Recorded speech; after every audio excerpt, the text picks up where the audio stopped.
The Shift Report. Hey everyone, thanks for tuning into the Shift Report. The Shift Report. My name's Miriam. I'm here with my co-host Wasim. And today's topic, honestly, is something that's so relevant in the times that we're living in today. And Wasim's going to be actually talking about some personal, real life, Just deep stuff, like deep experiences about him and his story and how he battled COVID. So I'm going to let him kind of take the floor and kind of talk to you guys about the reality of it and what it was like being a nurse and being on the other side. Right. Yeah. I mean, come on. I mean, I think pretty much all the country knows all about COVID at this point. But right. Yeah. Just, when, this pandemic hit, we were all just kind of doing our thing, going to work. And, with rapid response, it's kind of like you show up anywhere in the hospital, even, outside, taking care of visitors that happen to collapse in your driveway of the hospital or the valet area. You see that stuff every day. Yeah. So it's like a norm. Right. And we're walking around the hospital doing our thing, and we run into so many patient rooms and had no idea what to expect. And for a good couple of months, it was all just like respiratory distress. And you're talking about people that are like post-surgical, about to be discharged, and all of a sudden they wake up and they just can't breathe. Yeah, that's scary. Yeah, and it was horrible. And, we did that for a good 2 to 3 months. We saw it happen in New York. We saw it happen in Washington. And, they had a horrible time with it up there. And, thank God for the people that work out in those areas. Like, yeah, can you imagine? I mean, that was rough. What we were seeing on the news. Yeah. And I'm sure we were just looking at like a little ounce of it. Right. So to have that here in Texas and to experience that it was wild.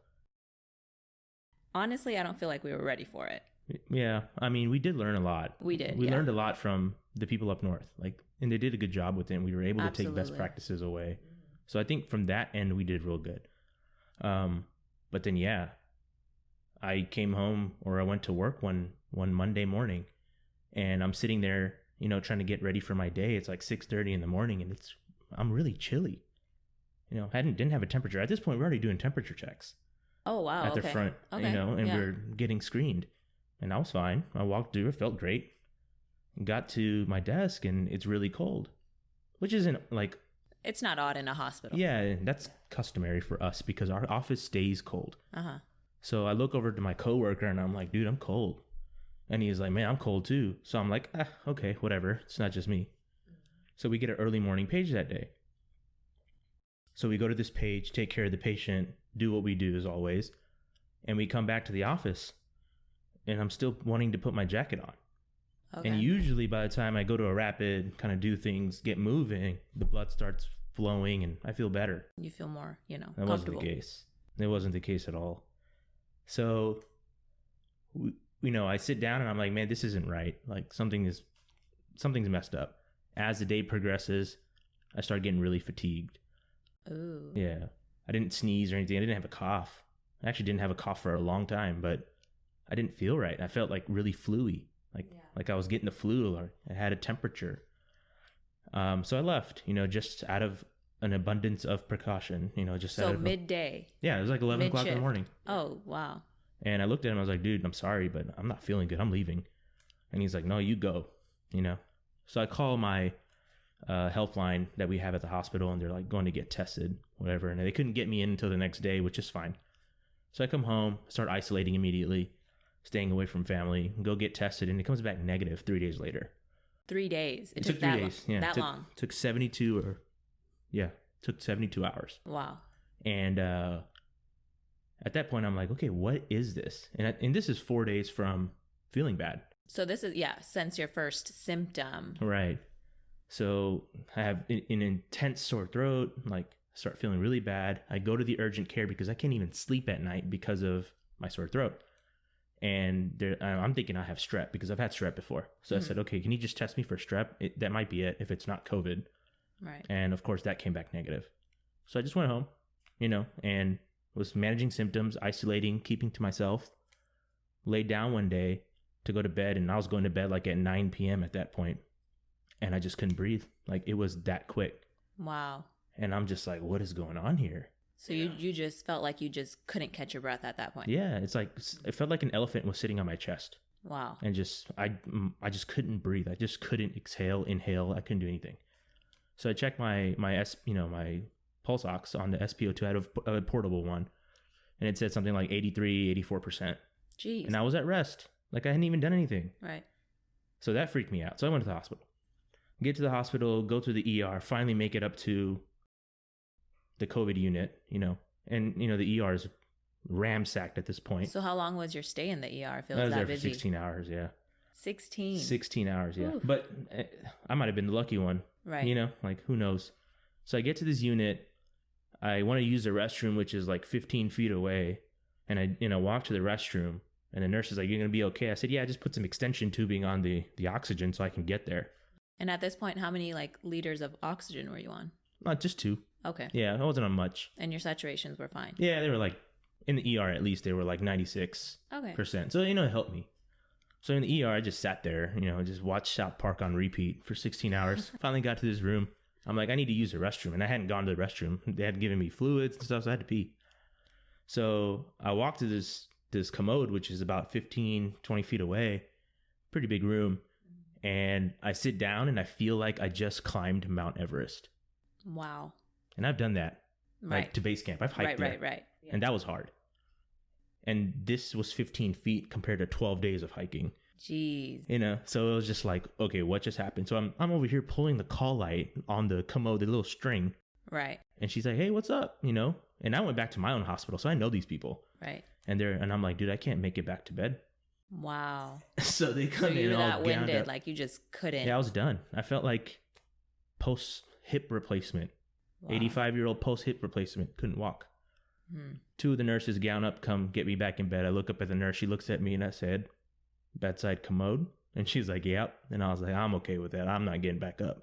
Wow. But holy crap, like, it completely ruined me, Yeah. So I get back into bed and this nurse pushes me over onto my belly. Mm-hmm. She's like, "Get on your belly right now." And I'm like, "Okay." And of course, everything is going off in my head now. Yeah. I just spent 16 hours in the ER, delusional because I was hypoxic. Right. Right. I wasn't feeling good, not thinking about anything, didn't want to eat, didn't want to talk, didn't want to do anything. You were just feeling just super laying crummy. there. I was just rotting, Yeah. And then finally, some level-headed nurse, really nice nurse, really good. She's, really experienced, pushes me over my belly instantaneously. I'm talking about instantaneously felt better. Wow. Like within a matter of 30 seconds. So did you still feel like you couldn't catch your breath, or you were like, "Oh, wow, like No, I can no, breathe no. again"? Yeah, like I just felt like, it still didn't feel right, but it didn't feel like what I felt before. It felt Gotcha. like some weight was taken off of me.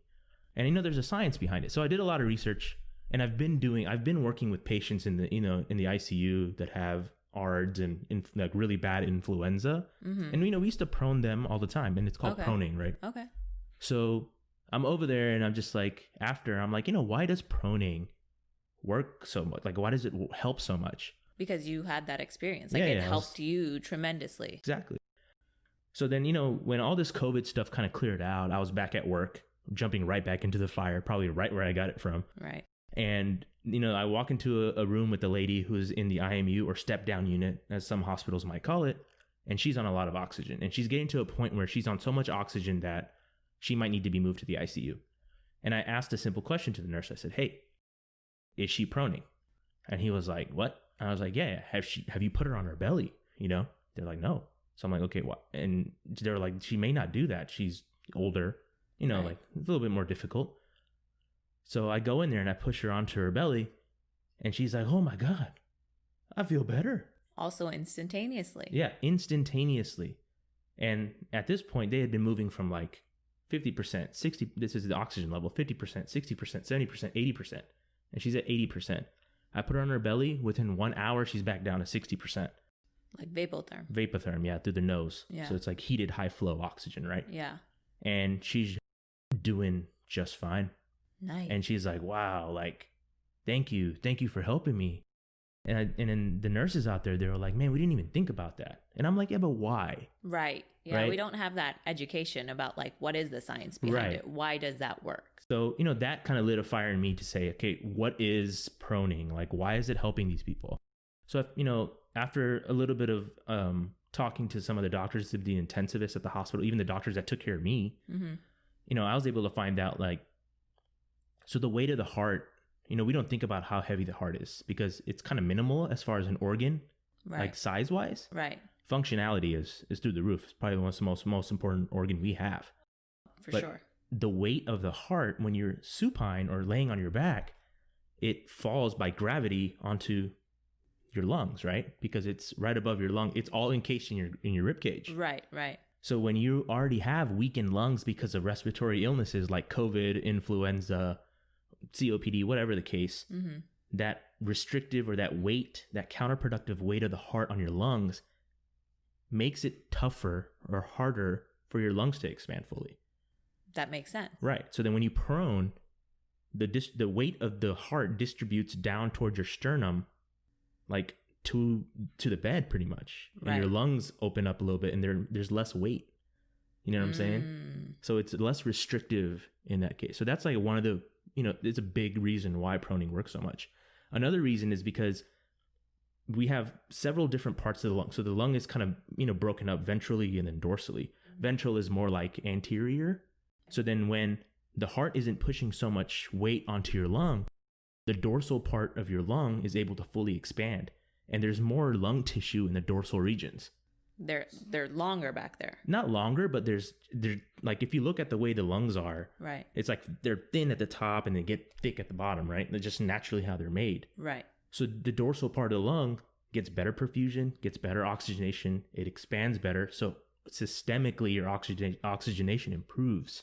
Gotcha. Right? We call it VQ mismatching. So there's a lot of VQ mismatch in patients that are supine that are going through respiratory illnesses, right? So when you prone them, their VQ mismatch improves, And if you don't, if people don't know what that means, they can easily just type it into Google. It's a little complicated, but it's good information to know a little bit. And we learned it in nursing school, but those things are covered so minutely, you're not going to remember. Yeah, that's true. So, VQ mismatch is another reason. And the third reason is that when people prone, they're able to mobilize secretion. So when they proned me, I started coughing up like crazy. Like I had so much phlegm. Oh, wow. I had an emesis bag that I was just spitting up into. And I'm just like, man, how is this coming out right now? Wow. It made no sense to me. And I was like, I didn't even know that was there because I didn't even have a cough. Yeah. Oh, but as soon as I'm prone, I'm, coughing up all this nasty junk and opening up your lungs more. Yeah. And I stayed on my belly for a good 48 hours. I'm talking about the only thing I did was stand up to urinate in the urinal once I got comfortable. And then I was like kind of moving to my side to eat a little bit of pudding, to drink my like Boost shakes that they had me on, because I didn't really have an appetite. But I mean, that's proning. And the thing is I think nursing needs to be at the forefront of such maneuvers. Right. Like there are some contraindications to it. Someone's had like surgeries, thoracic surgery, hip surgery, spinal, cervical, things that you can't prone people like that. There's more disadvantage and advantage at that point. Right. So you got to think about it, from a realistic perspective or usefulness perspective. But if the doctor's okay with it, we should be proning these people and encouraging them to stay on their belly, And I think I feel like, as a bedside nurse who didn't really deal with COVID patients that much, just having this knowledge now and like knowing the science behind it and the why factor of it absolutely helps. Yeah. And in the ICU, we were proning, like when I was a brand new nurse or a young nurse, we had proning beds. It looked like a roller coaster. We'd put people in, strap them in, buckle them up, sedate them, paralyze them, and then this machine would rotate. And they would be face down for like 12 hours. Wow. 16 hours. And then they'd be supine for 8 hours. Gotcha. So 12 to 16 hours is what they recommend daily for proning. And then the other hours, whether or not, 12 to 8 hours, you do supine. So, we were doing it on these crazy beds. Now everyone's moving to a more manual procedure because it's a lot easier. Yeah. It's our patients were coding in these beds. Less expensive. Yeah. And of course it's less expensive. Yeah. But, I think people don't think about it outside of the ICU because things aren't that bad yet. Yeah. You know? Yeah. But it's like, how about we prevent them from getting that bad? That's true. So, you know, if you have patients going into respiratory distress because of COVID-like illnesses, you know, speak with the physician, speak with the advanced practice RNs or whoever's, you know, your provider. Right. Say, hey, maybe we should prone our patient. Yeah. You know, maybe that'll make them feel better. And at the end of the day, just have them try it. Yeah. And that's how you convince these people. Get on your belly for 10 minutes. Tell me how you feel. Yeah. And they're like, oh my God, what is this? How come nobody told me before? It's a whole new life. Yeah. And then you've just sold them on, you know, their road to recovery. Yeah. And it made your job a lot easier. So that's kind of like what this whole purpose of talking about proning was all about, was getting more education and more information to people that use it on the daily. Right.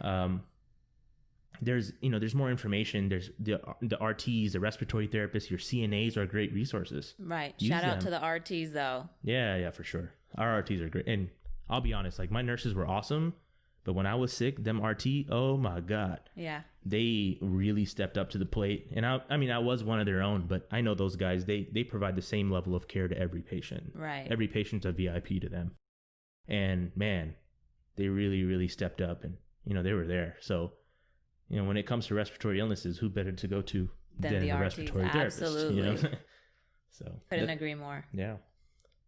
Well, thanks for sharing. I mean, I feel like what you went through is very real and very raw, especially to the rest of us, you know, on the front lines or, you know, even other healthcare professionals. Yeah. Because COVID is very real. Like it got you. Right. Yeah. No, it got me bad. Yeah. Otherwise healthy guy. Right. Going through like this severe illness probably scared everyone, you know. That's close to you or, you know, near and far. So, I mean, I have more information on the blog post that I wrote. So absolutely, you guys, www.therealistrn.com. You can read about it. He highlighted a bunch of great scientific points, personal experiences that you guys can definitely read up on. Make sure you follow us, subscribe. We'd love to hear from you guys. Yeah. You can always message us, comment. We'd love to hear from y'all and interact more with you guys. But yeah, thanks for tuning in. That's a wrap for this episode. And as they say, face down, sats up. The Shift Report.